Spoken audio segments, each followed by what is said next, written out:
Aujourd'hui, je ne vous apprends rien si je vous dis que les gens sont révoltés vis-à-vis du système politique actuel.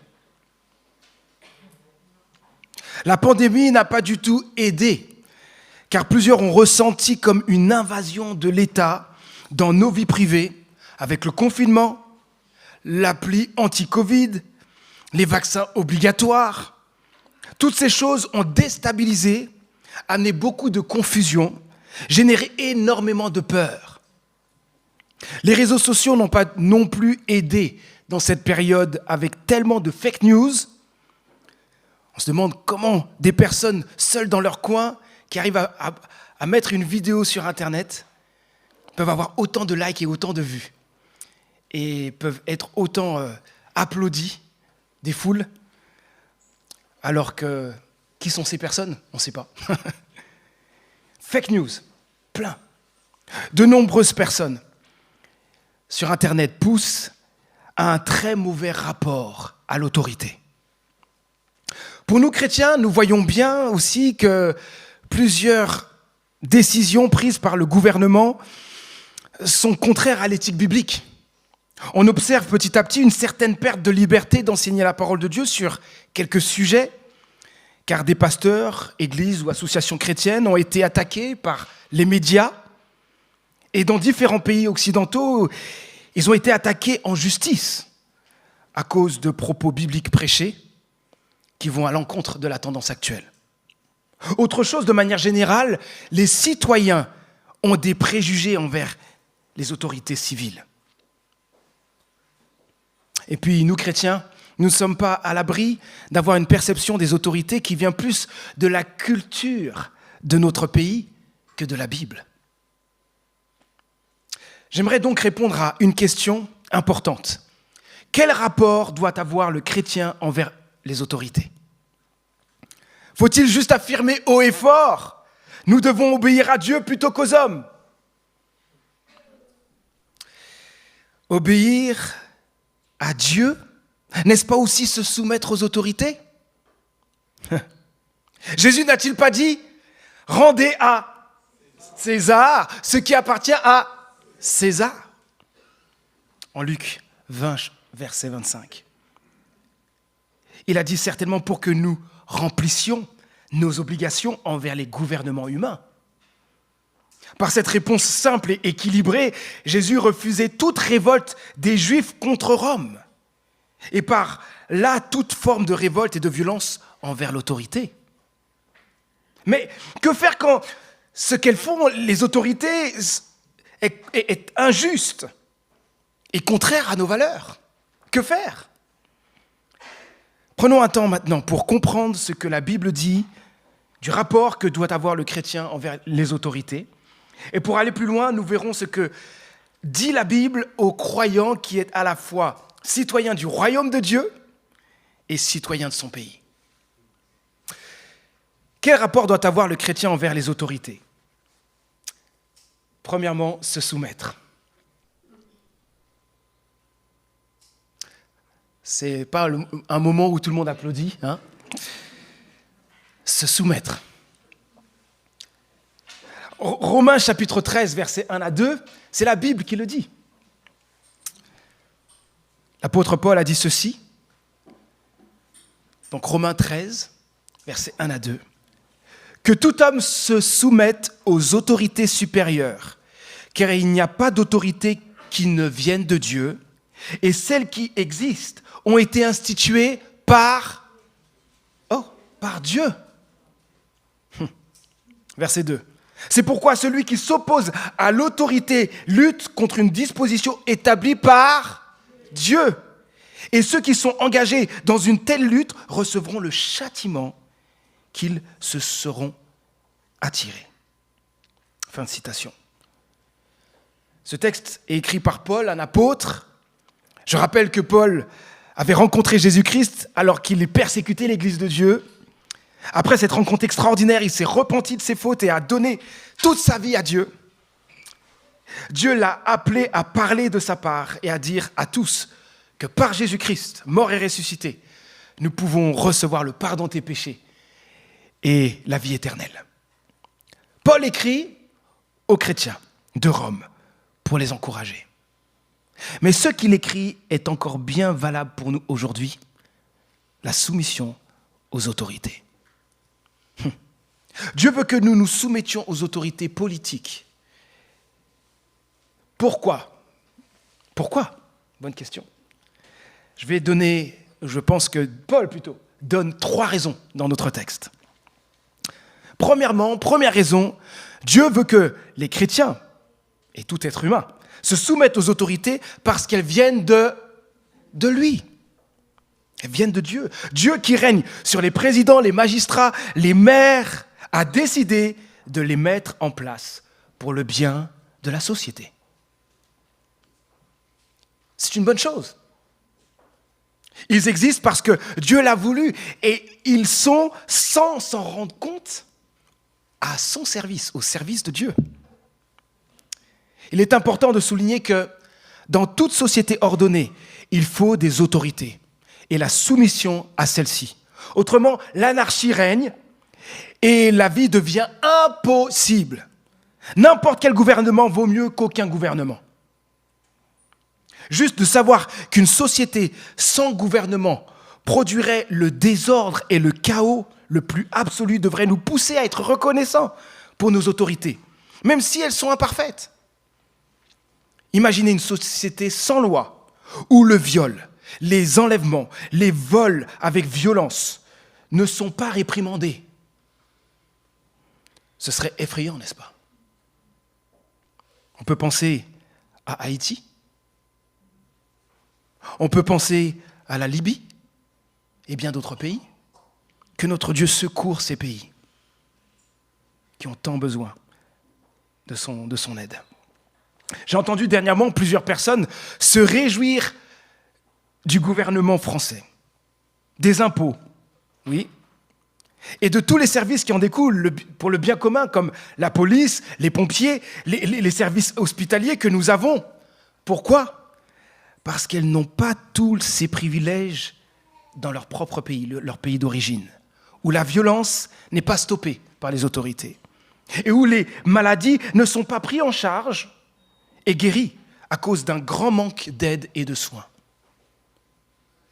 Savez-vous qu'une multitude de gens sont décédés alors que si elles habitaient ici, elles seraient en vie ? Mais nous, Français, soyons reconnaissants de vivre dans un état de droit, même s'il est imparfait, car il exerce au moins, à minima, une certaine justice et agit pour le bien commun. Autre chose, l'ordre de se soumettre aux autorités est suivi d'un avertissement. Les chrétiens n'ont pas le droit de se rebeller et de s'opposer en luttant contre les autorités politiques. Résister aux autorités, vous l'avez entendu tout à l'heure, c'est résister à qui ? À Dieu lui-même. Le croyant qui résiste à l'autorité légale terrestre désobéit en fait à Dieu. Deuxième raison de la soumission aux autorités. Dieu veut que les croyants se soumettent aux autorités parce qu'elles agissent pour le bien de la société, en veillant sur la justice et en sanctionnant le mal. On l'avait un peu dit dans le premier, mais je le souligne là dans ce deuxième. Troisième raison, Dieu veut que les croyants se soumettent aux autorités parce qu'elles les poussent, ainsi que la société, à obéir par crainte de se faire reprendre par elles. Et aussi, elles poussent à bien agir pour garder une bonne conscience. Ça peut aider. Voilà un peu les raisons. Et le texte n'invite pas du tout le chrétien à se soumettre à des autorités parfaites, qui font super bien leur boulot. Oh, ils font bien leur job, c'est bon, je me soumets à eux. Non. Le chrétien est appelé à se soumettre aux autorités, qu'elles soient bonnes ou pas, dans l'exercice de leurs fonctions. Et c'est là que ce n'est pas simple. Je peux le comprendre. L'apôtre Pierre, dans sa première lettre, écoutez bien, au chapitre 2, versets 13 et 14, invite lui aussi ses lecteurs à la soumission aux autorités. Ça veut dire que ce n'est pas qu'une seule fois qu'on trouve ce texte. Parce qu'on pourrait dire, oh, il n'y a qu'un seul texte dans la Bible qui le dit. Et puis on l'a entendu tout à l'heure, Jésus, sa manière de parler, de dire que nous devons rendre à César ce qui appartient à César, montre que Jésus aussi attend de nous cette soumission aux autorités. Paul comme Pierre, Jésus aussi, ose parler de soumission aux autorités alors, et là pour eux c'était quelque chose de fort, ils le disent alors qu'un roi fou et sanguinaire était au pouvoir. Notre cher, non, j'allais dire notre cher, ça fait un peu fort, mais en tout cas, l'empereur Néron était au pouvoir. Et plus tard, il a fait des choses terribles envers une multitude de chrétiens. On peut donc en déduire clairement, par le contexte, que la soumission aux autorités s'applique envers de bons et de mauvais et imparfaits gouvernements. Je parlais à une personne hier et cette personne me disait « Manu, imagine un peu que les impôts devaient être donnés pour un gars comme Néron. » C'est compliqué quand même. Se soumettre aux autorités, c'est, on pourrait résumer ainsi, les respecter, obéir aux lois, payer nos impôts, vous l'avez bien entendu, ne pas faire le mal et agir pour le bien de la société. En parlant de respect, combien de fois j'ai vu des chrétiens glisser dans le manque de respect des autorités, au point d'en parler d'une manière qui les insulte, les méprise, alors que toutes, en n'ayant pas le même avis que les autorités et en ne cautionnant pas ce qu'ils font, et ni ce qu'ils disent, nous, chrétiens, devrions être connus pour notre respect envers elles. Question, nous, chrétiens, est-ce que nous sommes connus sur notre lieu de travail, auprès de nos voisins, de nos amis, de toute personne que nous connaissons? Est-ce que nous sommes connus pour être des personnes qui respectent, comme des personnes qui respectent les autorités? Déshonorer l'autre n'a pas sa place chez le chrétien. Un chrétien ne peut insulter quiconque, le mépriser, le calomnier, manifester de la violence à son égard. L'humiliation, la moquerie, la réduction de l'autre à ses idées ou à ses erreurs sont des comportements éloignés de ce que Dieu attend de ses enfants. Voilà la réputation que tout chrétien doit avoir. Les gens doivent nous connaître pour des personnes qui honorent et respectent tout le monde. Cela s'applique aussi aux autorités. Les gens doivent pouvoir dire que nous avons toujours une attitude bienveillante. Nous désirons le bien, même envers celles et ceux qui n'ont pas les mêmes opinions que nous. Les chrétiens doivent se soumettre aux autorités. Mais à quel moment la Bible donnerait le droit aux chrétiens d'envisager la désobéissance aux autorités? Je vais répondre à cette question. Les chrétiens ne doivent pas obéir aux autorités si elles leur demandent de désobéir à Dieu. Il est hors de question d'obéir quand un gouvernement ordonne ce qui est contraire à l'éthique biblique. Malgré tout le respect que devaient éprouver les apôtres face aux autorités religieuses et politiques de leur pays, quand ces dernières demandent de cesser de parler de Jésus, les apôtres ont répondu « Il faut obéir à Dieu plutôt qu'aux hommes ». C'est dans ce contexte-là qu'ils l'ont dit.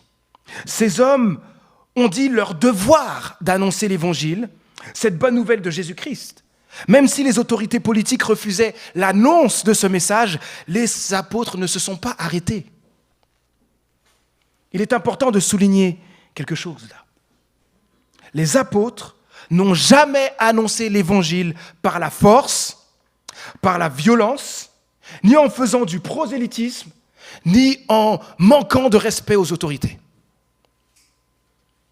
Ils ont simplement annoncé à ceux qui voulaient l'entendre que Jésus-Christ est mort et ressuscité pour donner la vie éternelle. Ici, c'est l'annonce d'un message sans l'imposer, mais en laissant aux autres la liberté de l'entendre ou de ne pas l'entendre, de le recevoir ou de le rejeter. Si nous, chrétiens, nous n'avions plus la liberté de dire ce que nous pensons et ce que nous croyons, alors nous vivrions sous une vraie dictature aujourd'hui. Cela dépasserait, les amis, le rôle des autorités politiques. Ce n'est pas leur rôle d'aller jusque-là. Autre chose.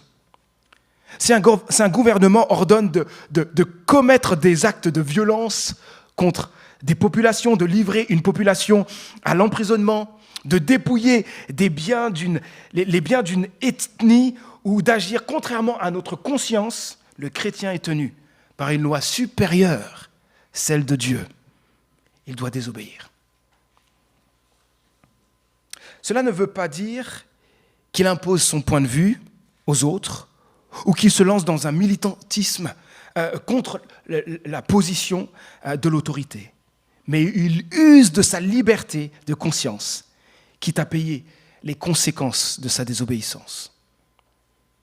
Mais attention à une chose. Prendre la décision de désobéir ne doit pas se faire sans respect, je le redis, et j'ajoute sans réflexion. Nous croyants, nous devons beaucoup réfléchir avant de faire ainsi. Le respect des autorités civiles enseignées par la Bible nous oblige à étudier toutes les voies de dialogue possibles avant d'envisager la désobéissance aux autorités. Nous devons donc avant tout épuiser tous les recours possibles.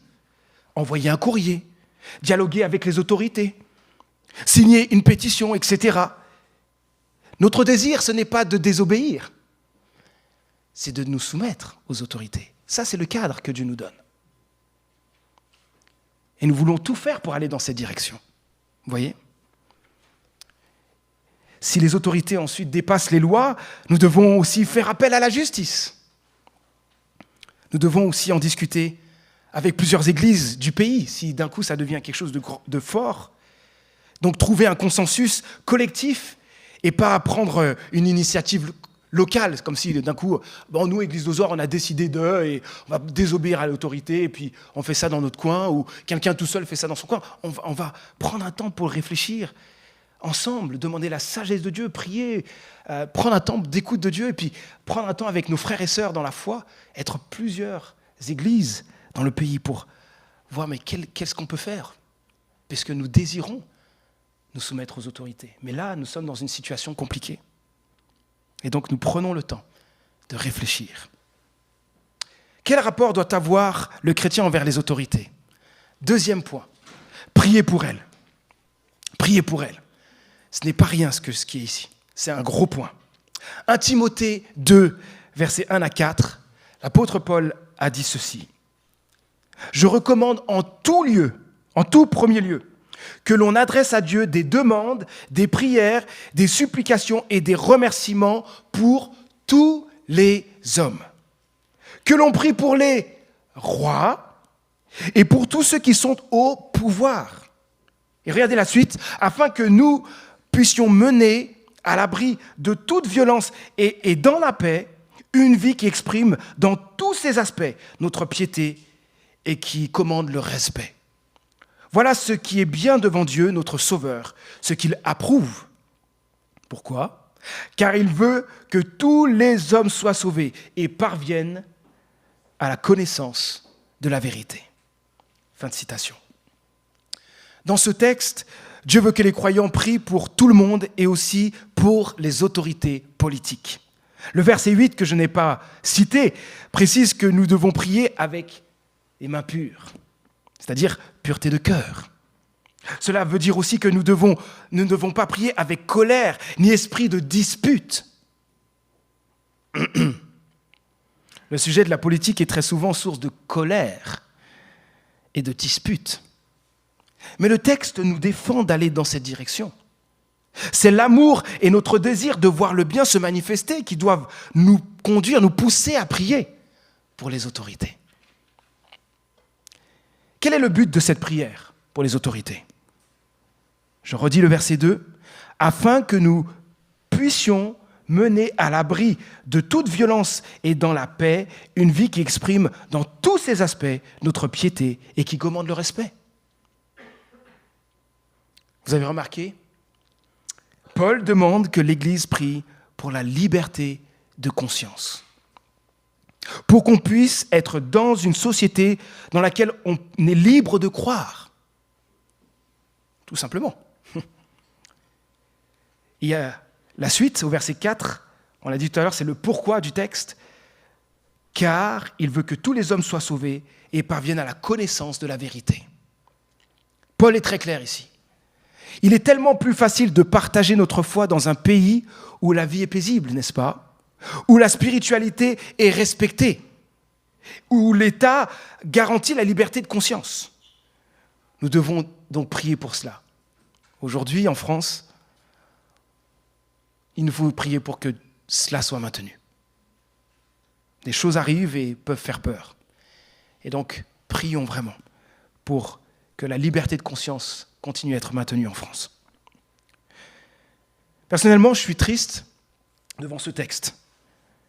Il me reprend. Parce que moi, le premier, je manque de sérieux à ce niveau, de prier pour les autorités. Pourtant, l'enjeu du texte est énorme.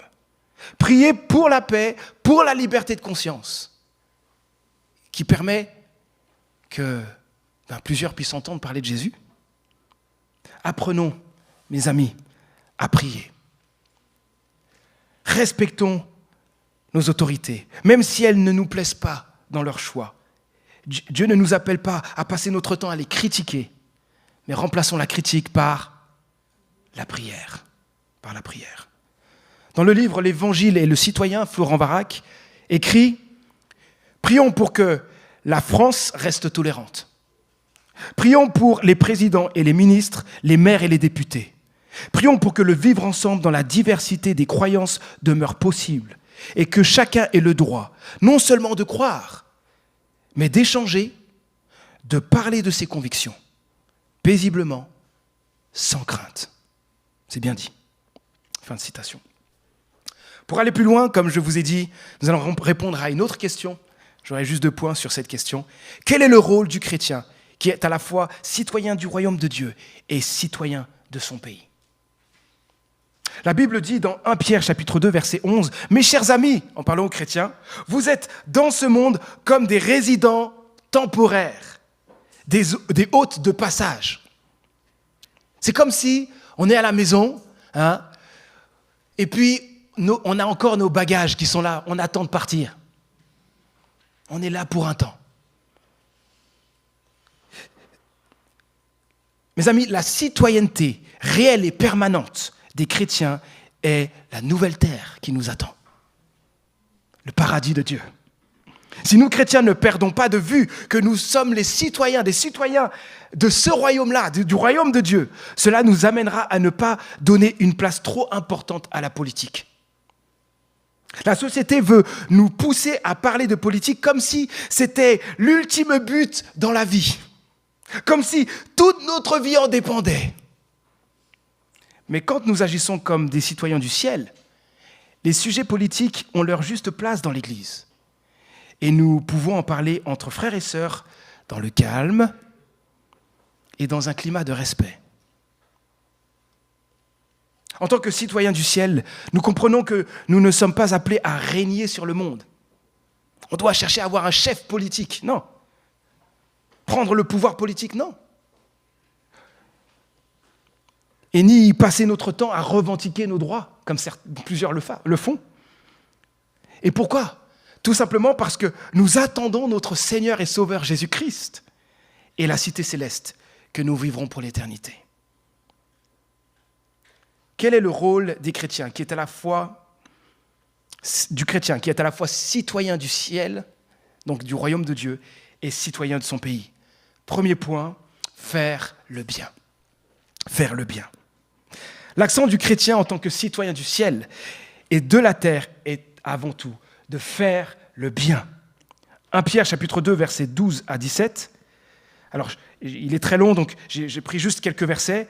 Verset 12, « Ayez une belle conduite parmi les gens des nations pour que, sur le point même où ils vous accusent de faire le mal, ils voient vos belles œuvres et glorifient Dieu au jour de son intervention. » Et quand Pierre mentionne cela, il parle aussi des autorités. Et donc, à l'intérieur, vraiment, on voit vraiment le chrétien qui est dans la société et qui doit faire le bien, qui doit avoir de belles œuvres, de belles actions. Voilà une chose importante, les amis. Ce n'est pas tout que les croyants se soumettent aux autorités et prient pour elles. Ils doivent faire le bien, influencer la société pour qu'elle soit plus belle et par une belle conduite et des bonnes œuvres. Pierre dit de faire le bien même si on nous calomnie, même si on nous attaque en disant plein de mensonges et de mal contre nous. Nous devons influencer la société en faisant le bien, en respectant et en aimant notre prochain. Même, Jésus l'a dit, même nos ennemis. Pierre dit qu'agir ainsi portera du fruit. Les gens, même ceux qui nous calomnient, seront reconnaissants envers Dieu quand il interviendra dans leur vie. Un autre texte dit ceci dans Jérémie chapitre 29, verset 7, donc dans l'Ancien Testament. « Recherchez le bien de la ville où je vous ai mené à captivité et priez l'Éternel en sa faveur, parce que votre bonheur dépend du sien. » Il ressemble à un des textes qu'on a pris. Ce texte nous dit que nous devons rechercher le bien de la ville par la prière et par l'action. Cela veut dire que nous devons vraiment nous engager dans la société pour une influence positive qui amène la paix et le bonheur de tous. Le pasteur Francis Chan a dit ceci: « Vais-je changer le monde ? Probablement pas. Mais je vais sûrement mourir en essayant. » Nous non plus, nous n'allons pas changer le monde. Mais faisons tout notre possible pour le bien de notre société. Ok, peut-être que ce que je fais est une goutte d'eau dans un océan, mais je dois le faire. Et Dieu retient cela et veut me récompenser pour cela. Engageons-nous dans la société en éduquant bien nos enfants. Ça commence là pour ceux qui sont parents. En faisant le bien dans notre travail. En aimant concrètement nos voisins. En nous engageant dans des associations de la ville pour être une aide au niveau social, auprès des pauvres, auprès des étrangers. Faire le bien, c'est du concret. Quel est le rôle du chrétien qui est à la fois citoyen du royaume de Dieu et citoyen de son pays? Dernier point, agir pour la justice et pour que les lois ne soient pas contraires à l'Évangile. Un point important là. Bien sûr, les chrétiens ne devraient pas être connus pour être juste des personnes contre tout. Tout ce qui est mentionné, tout ce qu'on propose, non, non, non. Comme je l'ai mentionné avant, nous chrétiens, nous devrions être reconnaissants de vivre dans un état de droit qui exerce une certaine justice, même si tout ne nous plaît pas. Nous devrions apprendre à le manifester par notre merci. Oui, j'ose le dire, par notre merci auprès des autorités et des services qui sont à notre disposition dans le pays ou dans la ville dans laquelle nous sommes. Mais les chrétiens ne doivent pas rester la bouche fermée quand ils voient l'injustice, quand ils voient des lois contraires à ce qu'ils croient. À ce sujet, dans le livre, toujours le même livre que j'ai mentionné tout à l'heure, l'Évangile et le citoyen, un livre que je vous recommande, Philippe Viguier écrit ceci: « Des chrétiens peuvent, dans un contexte démocratique, exprimer leur avis sur un débat de société pour dire avec force « ceci est un mauvais choix ».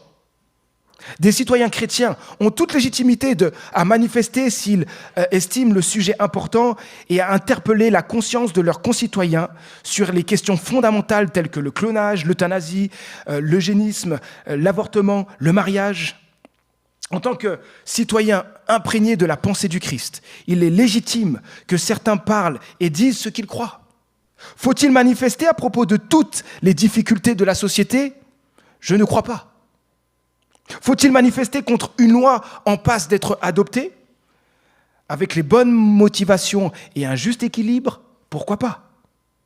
C'est le droit de tout citoyen. L'Église ne couvre pas le mal. Ce qu'elle veut proclamer avant tout, ce sont les vertus de Dieu liées à l'Évangile. Fin de citation. Nous, chrétiens, agissons pour la justice et pour que les lois ne soient pas contraires à l'Évangile. Nous pouvons le faire par des pétitions, par des dialogues, et nous avons ce privilège en France d'avoir le CNEF, qui est le Conseil national des évangéliques de France. C'est ce conseil qui est notre porte-parole auprès des autorités. Nous devons beaucoup prier pour ce conseil, qui a un rôle tellement important, non seulement pour la vie de nos églises, mais aussi pour des questions éthiques. Dans l'histoire, plusieurs chrétiens ont été des outils entre les mains de Dieu pour la justice. Non seulement, donc on parlait du CNEF, mais il y a aussi des personnes qui, tout simplement, s'engagent en politique et qui sont chrétiens et qui peuvent vraiment avoir un impact dans la société. Rappelez-vous, à sa conversion, Wilberforce voulait quitter le monde politique. Mais cet homme a fait le choix de vouer sa vie à l'abolition de l'esclavage en Angleterre, qu'il a obtenu après une lutte de plus de 20 ans. Heureusement que cet homme était là. Et bien d'autres, on pourrait citer. On peut se réjouir aussi de certains chrétiens qui sont engagés en politique pour agir pour la paix, la justice et tracer une voie différente dans cette société. Dieu a utilisé dans la Bible Esther, Daniel, Joseph et bien d'autres. Que Dieu suscite d'autres chrétiens pour notre pays et dans ce monde qui a tant besoin de lui, afin que son règne avance. Dieu veut, je crois, continuer à aller dans ce sens. Je vais maintenant conclure. Nous avons vu le rapport que doit avoir le chrétien envers les autorités. Les respecter, parler de soumission sans se compromettre et prier pour elles. Et le rôle du chrétien en tant que citoyen des cieux, du royaume de Dieu et citoyen de son pays, faire le bien et agir pour la justice et pour les lois, pour que les lois ne soient pas contraires à l'Évangile. Et je finis en disant ceci, rappelons-nous surtout dans cette thématique de la soumission aux autorités, de notre rôle, notre rapport aux autorités, de notre rôle dans la société, que Dieu règne et que rien ne dépend de nous, en fait. Dieu est à l'œuvre et nous pouvons compter sur lui. Un jour, nous nous retrouverons sur la nouvelle terre où la justice que nous attendons tous habitera. Elle ne sera pas là juste un peu, la justice habitera sur cette nouvelle terre, au paradis. Prions. Dieu notre Père, tu nous appelles, nous chrétiens, qui avons placé notre foi en Jésus-Christ, à nous soumettre aux autorités sans nous compromettre. Tu nous appelles à prier pour elles et à faire le bien dans la société, à oser faire entendre notre voix quand une loi est contraire à l'Évangile. Notre Dieu, aide-nous à accomplir pleinement notre rôle de citoyen pour que tu sois toujours plus connu et honoré. Que nous agissions comme des voyageurs, car notre patrie n'est pas de ce monde, mais sur la nouvelle terre, au paradis. Notre Dieu, agis dans nos autorités pour qu'elles soient au service du bien. Facilite une vie paisible et tranquille, où la vie chrétienne peut être vécue et respectée afin que l'Évangile continue à être annoncé pour le bien de notre pays. Oui, que la liberté de conscience soit maintenue en France. Et nous prions, Père, pour ces quelques pays que j'ai pu citer, Haïti, la Libye et bien d'autres, qui ont vraiment besoin de ton secours, parce que les autorités de ces pays c'est vraiment le bazar. Nous t'en supplions, secours ces pays. secours ces pays. Fais de façon à ce que la violence soit repoussée et soit stoppée. Et nous prions pour que ces milliers de personnes qui sont dans la souffrance puissent venir à Jésus-Christ. Seigneur, nous nous attendons à toi. Merci de continuer ton œuvre en France et dans le monde entier pour la paix et pour que plusieurs viennent à toi. Au nom de Jésus-Christ. Amen.